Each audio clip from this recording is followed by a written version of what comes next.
Dwayne Johnson, cut from professional football, $7 in his pocket, sleeping on a mattress crawling with cockroaches, 3 grown men splitting one apartment because none of them could afford rent alone. Today, he's the most bankable star on the planet. But before The Rock owned Hollywood, he was a broke, humiliated 22-year-old driving home to live with his parents, wondering if his life was already over. This is how Dwayne Johnson turned his lowest point into an empire. Dwayne Johnson didn't grow up rich, and he didn't grow up stable. His father, Rocky Johnson, was a professional wrestler grinding through territories for modest pay, which meant the family moved constantly.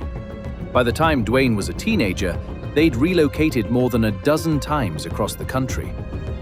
Money was tight enough that eviction wasn't a rare event. At one especially painful low point in Hawaii, Dwayne came home to find his family locked out of their apartment, their belongings gone. He was a kid watching his parents lose everything, more than once. That instability bled into who he became.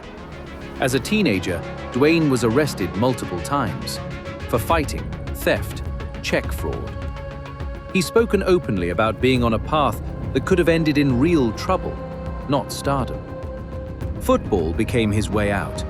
It was the one thing that gave a restless, angry kid discipline and a future to chase. Dwayne earned a full football scholarship to the University of Miami, joining one of the most dominant programs in the country. He believed this was it, the start of an NFL career that would finally give his family the security they never had. Then, injuries took over. Multiple setbacks kept him off the field for stretches of his college career, and by the time he graduated, NFL teams weren't interested. He went undrafted. His last shot was the Canadian Football League. The Calgary Stampeders signed him and cut him 2 months later. Dwayne couldn't even afford a cab to the airport. He drove back to his parents' apartment in Florida with $7 in his wallet. Not a metaphor.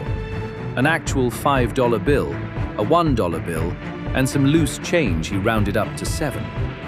Every football dream he'd built his entire identity around was over, and he had nothing to show for it. Sitting in his dad's cramped apartment, broke and directionless, Dwayne made a decision that felt like a last resort at the time.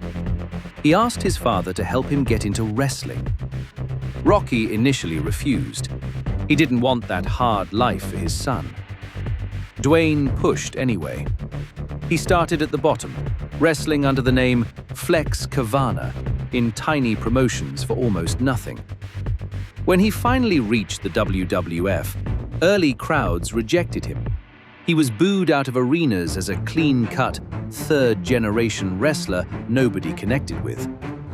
Instead of quitting, he leaned into reinvention again, transforming into the cocky, electrifying character the world would come to know as The Rock. That version of him became one of the most popular performers in wrestling history. But Dwayne wasn't finished reinventing himself.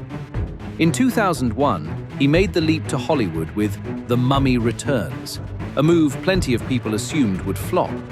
Wrestlers didn't become movie stars. He proved them wrong for the next 2 decades, building a run of blockbusters that made him one of the highest-paid actors alive, while stacking a business empire on the side, a tequila brand, an energy drink, and even buying an entire football league, the XFL, the same sport that once cut him with $7 to his name.